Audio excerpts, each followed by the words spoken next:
This actually is not in this lesson this week. I think it may have been referenced the earlier, but I'm going to tie these two together. 38 through 40, and then 41 through the end of chapter 12. So, verse 38 reads as follows. Jesus said, "Beware of the scribes who like to go about in long robes and have salutations in the marketplace and the best seats in the synagogues and the places of honor at feasts, but who devour widows' houses and for a pretense make long prayers. They will receive the greater condemnation." Now, let me ask you a question. Why were these scribes going about acting the way they did?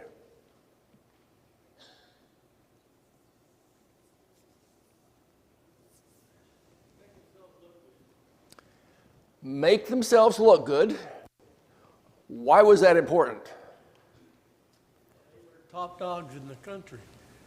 Top dogs in the country. Okay, I'll give you a point there again, but again, within the context of salvation,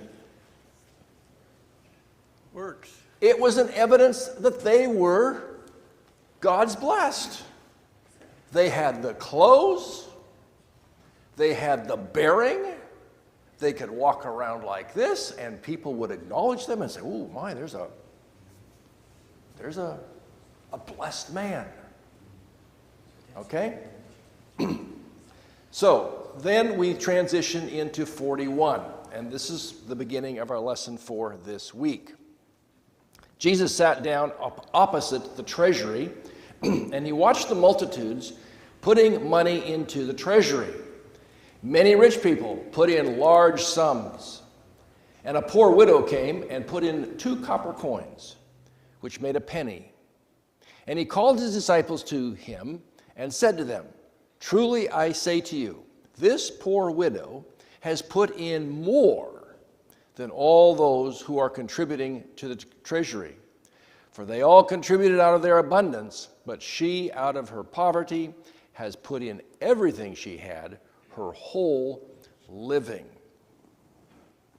All right. Why were people giving offerings? To look good. Okay. Pardon? Requirement to give offerings.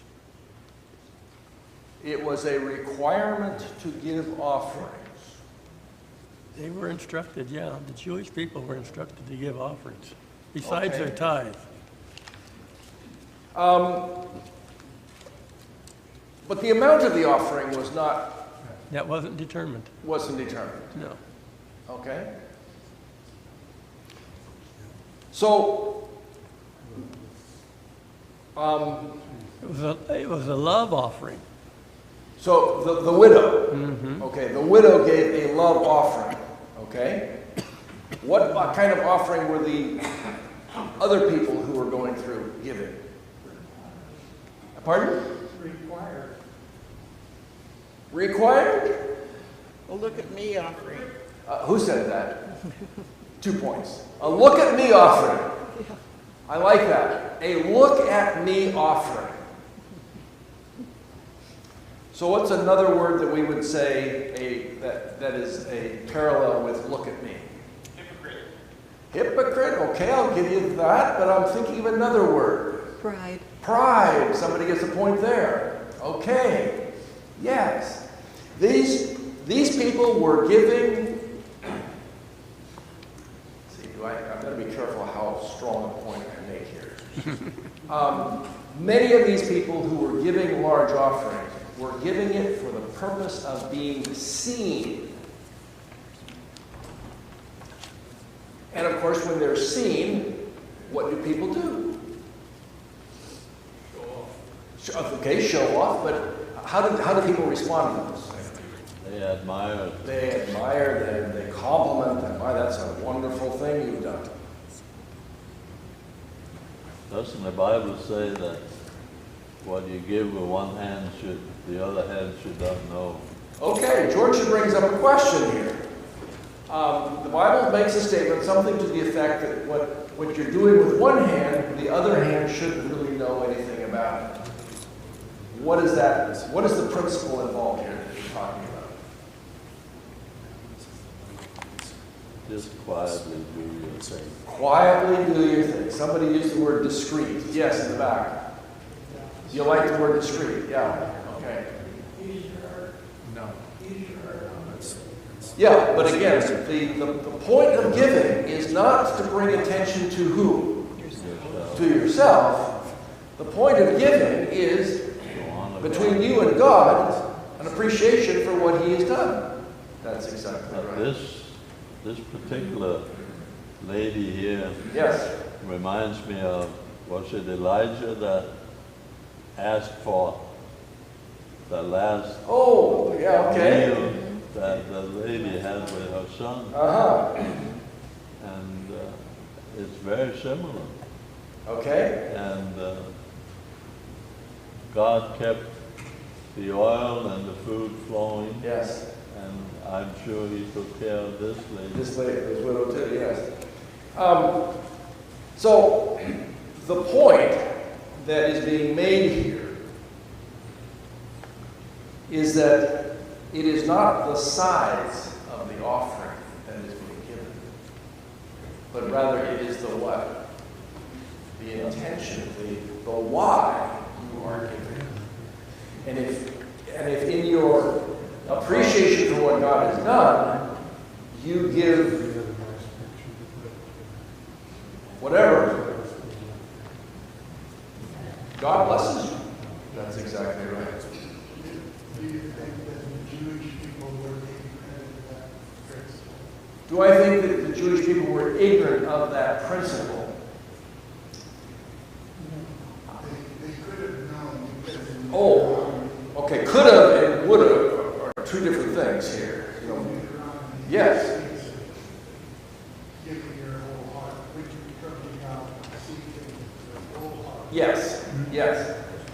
I think they could have known the right way, but as time goes by, we tend to drift away, and it became.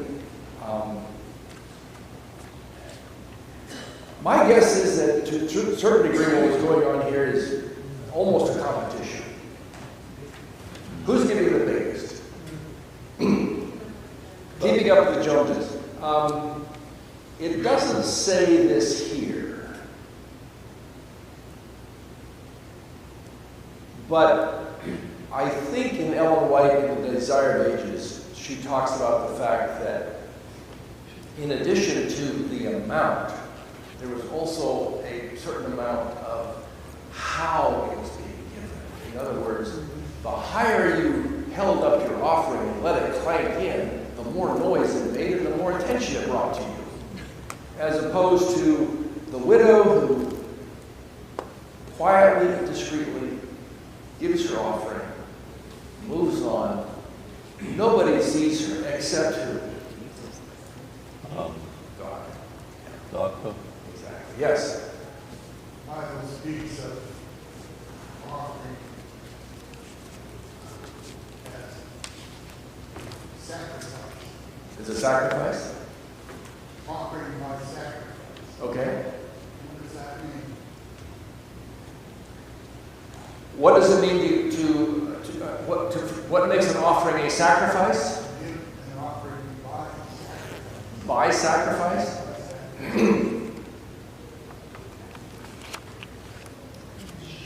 Sharing beyond your means. Sharing beyond your means? So let me ask you this question. It's an interesting question, just popped into my head.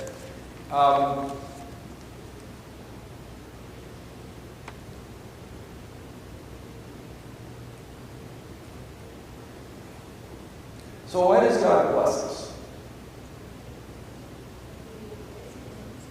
Because we obey Him, okay?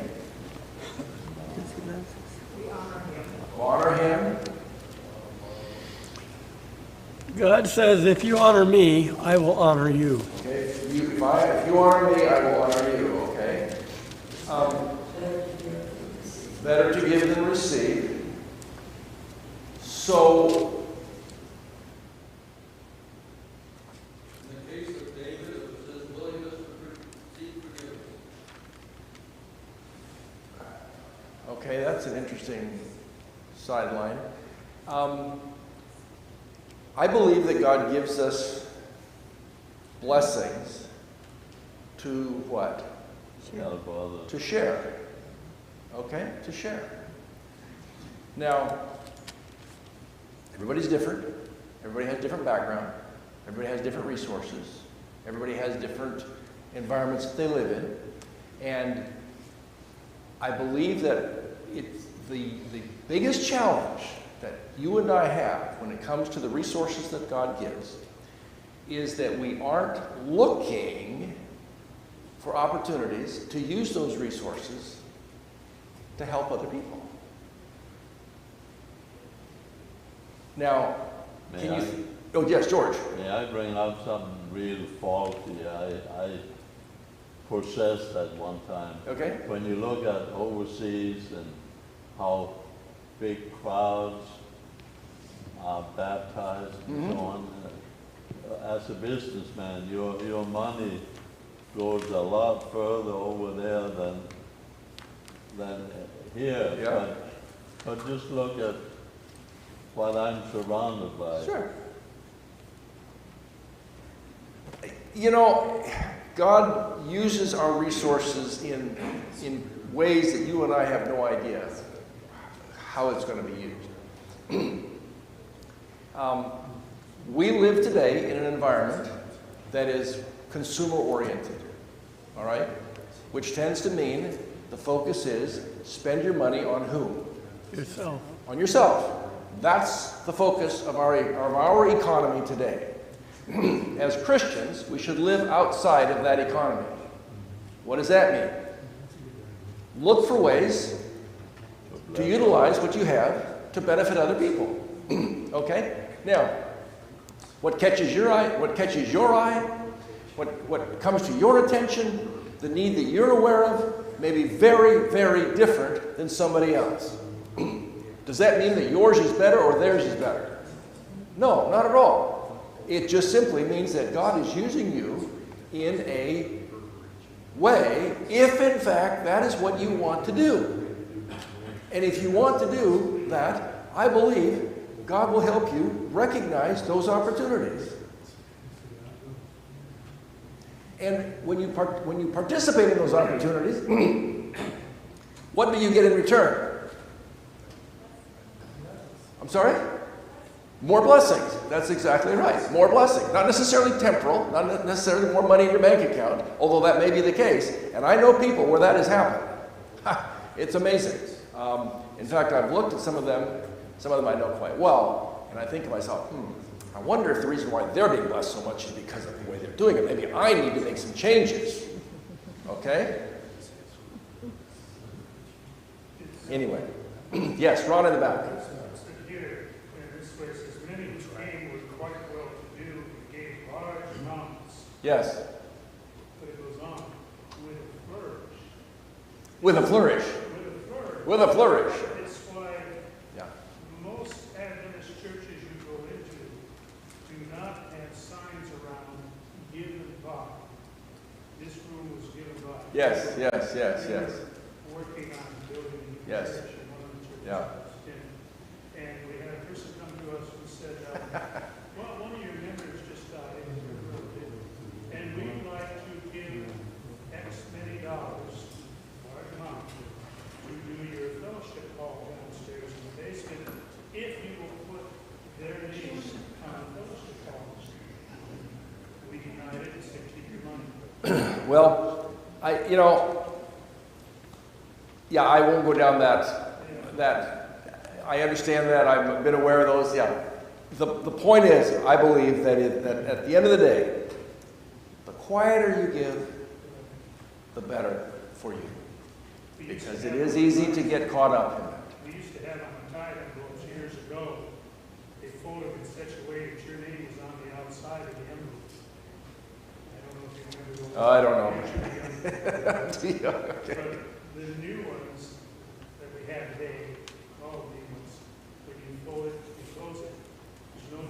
Yeah. Nothing is. Okay, let's continue on. We've got about 20 minutes to go. 13, chapter 13. Now, there's a lot in this chapter, in this section here. And we could spend time getting bogged down in a variety of things. Verse 13, let's look at chapter 13, verse 1. And as Jesus came out of the temple, one of his disciples said to him, "Look, teacher, what wonderful stones and what wonderful buildings." Now, I've seen models of the temple as they think it was back then. And the lesson makes a very small reference. It says, Josephus notes that the royal portico on the south side of the temple complex had 162 pillars, each of which 3 men clasping hands could hold around or could encircle. So that kind of gives you an idea as to how big these pillars were. Massive things. Okay? I don't know how big they were, but they were massive. Okay? Who brought this to Jesus' attention? One of the disciples. Okay? Now, the disciples, for the most part, were from where? Galilee. We would call them today what? Country bumpkins. Okay? And they were in the city, Jerusalem. They'd probably been there before. And they were looking, I mean, they had grown up in simple villages, simple homes. And here they were now in Jerusalem, and you're looking at a temple and a courtyard that has 162 massive pillars. I mean, it's mind-blowing. And my guess is that you've been in buildings like that too. They took great pride in this. And Jesus says what? Jesus said to him, "Do you see these great buildings? There will not be left here one stone upon another that will not be thrown down." What is Jesus doing here? What is Jesus saying?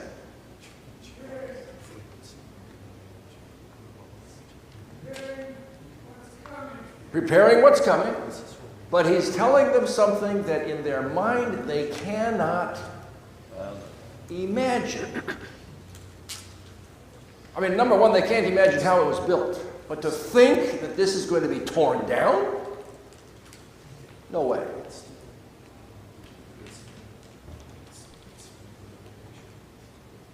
Peter, James, John, and Andrew ask him privately, "Tell us, when will this be, and what will be the sign when these things are all to be accomplished?"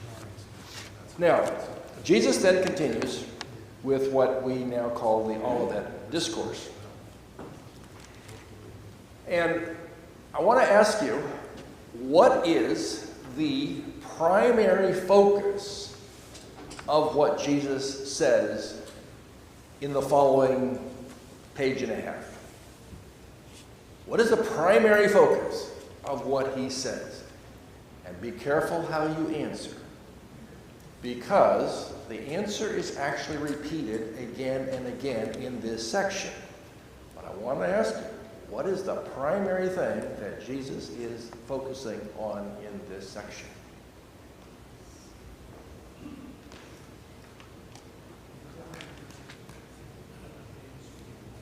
What's that? Okay. Say it a little louder. So what does he say again and again? I want you to look here. Look at verse 5.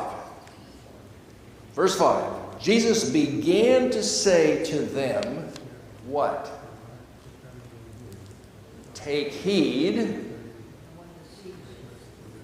that no one leads you astray. Now, if you continue on through this section here, you will find Mark using the words, take heed, take heed, take heed, take heed, and watch multiple times. So what is Jesus wanting his disciples to start thinking about? Be alert for deception. What has been the focus of a lot that he's been saying for the last week?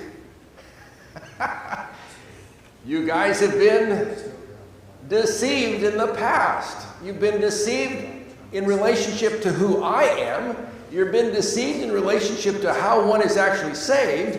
And guess what? You're going to deal with the same kind of misinformation, disinformation, whatever term you want to apply it, in the future. He's still trying to prepare them for after he left. He's opening up their eyes and helping them to see things in a very, very different way. Absolutely. Yes.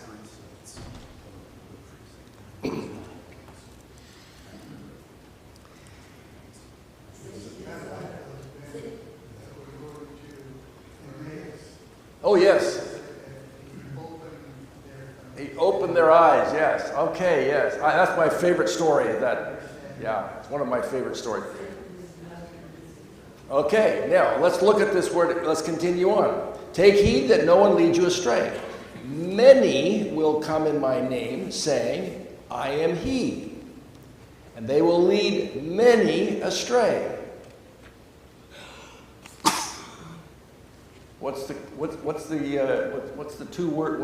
word that's used twice in there? That's the key word.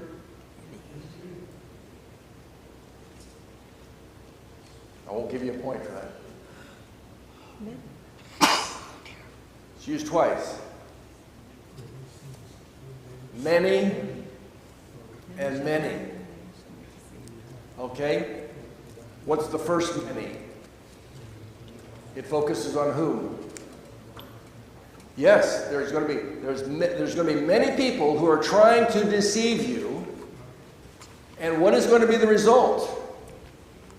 Many will be deceived. Yes. So it's a double warning here. Okay, it's a warning. There's going to be a lot of activity that's going to be there for the purpose of deceiving you. And unfortunately, it's going to be what? Highly effective. Highly effective. So when Jesus says, take heed, he's saying, keep your eyes open, keep your ears open, think critically, ask questions, pay attention, because there are going to be many people out there trying to lead you astray, and in fact, it will be highly effective. Continuing on. And when you hear of wars and rumors of wars, do not be alarmed. Anything ring a bell today?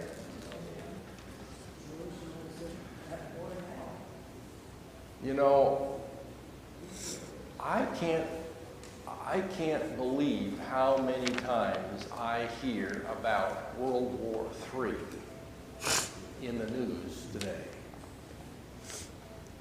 Now, I believe that there are people who are trying to deceive in that regard. But on the other hand, I also happen to believe that there's many, many people who would like to see a World War III in play, which is crazy to think about. However, that's not the focus of what Jesus is saying here. What is the focus of what he's saying?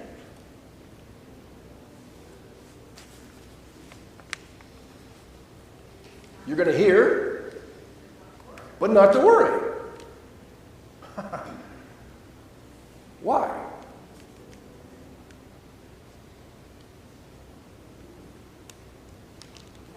Not be alarmed. We know the end of the story. Yes, okay, yes. George? Do not be alarmed. Do not be alarmed. That's exactly right. This must take place, but the end is not yet. For nations will arise against nation, and kingdom against kingdom.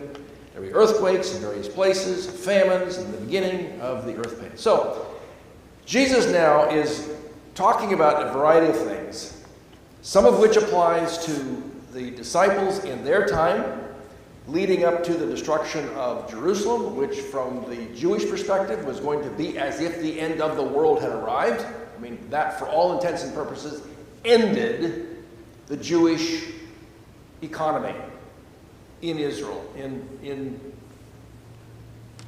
that section, in Canaan, that God had given them. It ended that. But then Jesus is also looking forward to when? Now. To our time. And so there's parallels between what is going on, what was going on with Jesus and his disciples back then, and what is going on with Jesus and his disciples today. And so I think the same things that he's focusing them on back then, he's wanting us to focus on in this time now. Okay.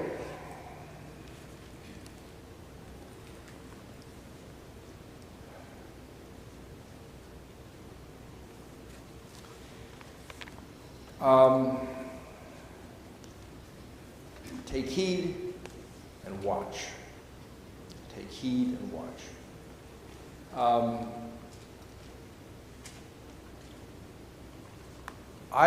Let me ask you this question. Do you think this time of trouble that Jesus is talking about has actually started in this world?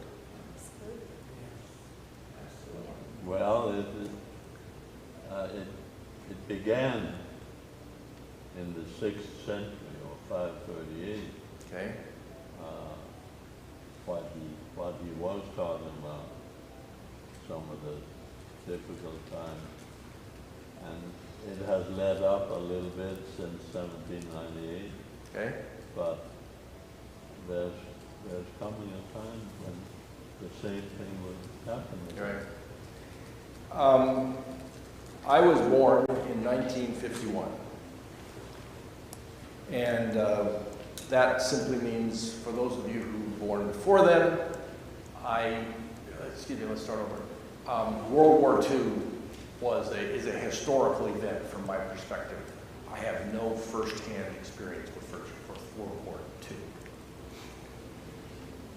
I have read some books, I have listened to podcasts, I have listened to people who experienced those wars, and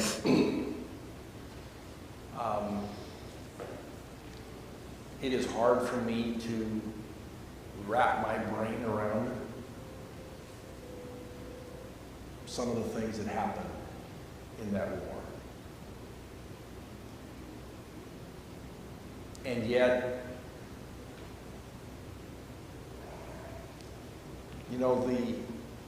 the change in warfare technology that took place between World War I and World War II was massive. It was amazing. World War I, they were just barely getting airplanes off the ground. World War II, you had aircraft carriers with all kinds of jets and planes and whatever else. From then to where we are today, warfare technology is again just, it's crazy to think about. I don't know if you've been following what's been going on over in Ukraine.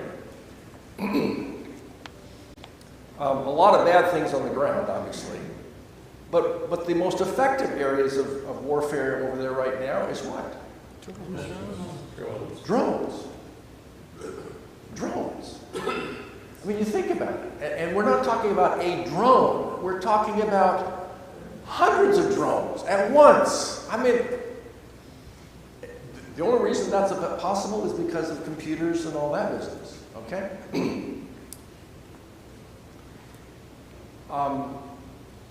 To think that you can fight a war literally from a bunker, running a keyboard, and you launch hundreds of drones which do things hundreds of miles away, and you never leave your bunker.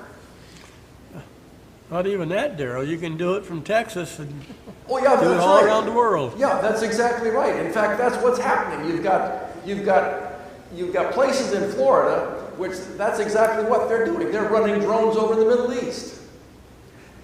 So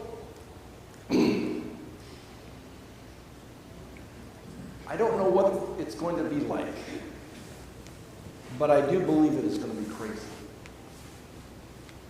in a way that we can't even begin to imagine. But at the end of the day, who is in control? God, fortunately. Right, and I want you to look at verse 20. Look at verse 20 here, because I think this is the amazing text in here. It says, "And if the Lord had not shortened the days of whatever's going to come in the future, no human being would be saved. But for the sake of the elect, whom he chose, he shortened the days." What does that say? Well, that's a twofold again. You know, when we begin to think of wars and fighting and so on, think of the millions who have died just for believing in Jesus. Yes. It is, and he was talking about that period of time during the Reformation, Right. number one, and then what's to come. I agree. But the point that I want you to focus in on this whole thing here is that number one, who's in control? God's in control. And for whose benefit is that control exercised? It is for those who have chosen to be his followers. That's exactly right. Okay.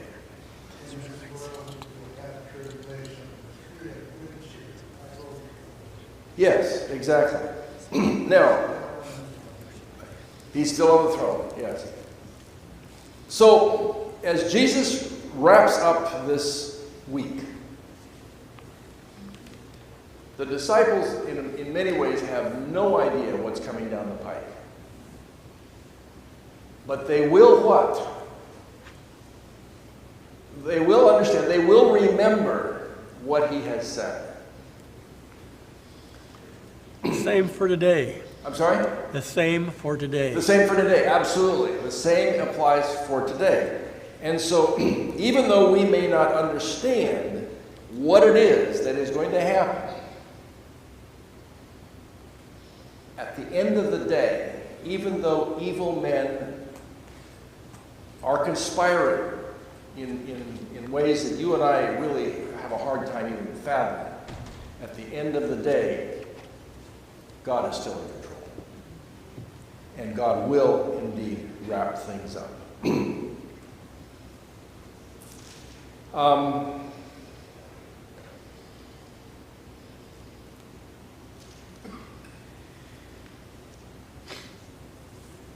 In closing, what I would like you to look at is How about the generation thing? the generation thing. Speak up. Go ahead. Well, we have a little difficulty where Jesus says, Oh, Father, this generation. this generation. Okay. And again, I think the explanation for that reference is in relationship to Jesus is talking to disciples of his time who are going to experience a small microcosm of what this is all about with the destruction of Israel, of Jerusalem, I should say. In terms of our generation, I don't know. Well, I read in the Desire of Ages last night that Jesus blended the two Yes. situations. Yes. So not to totally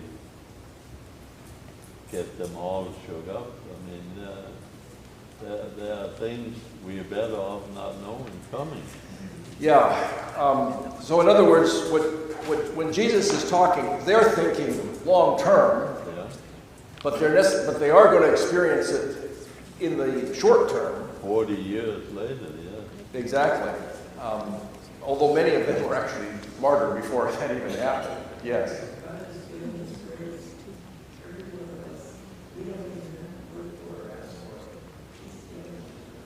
Yes.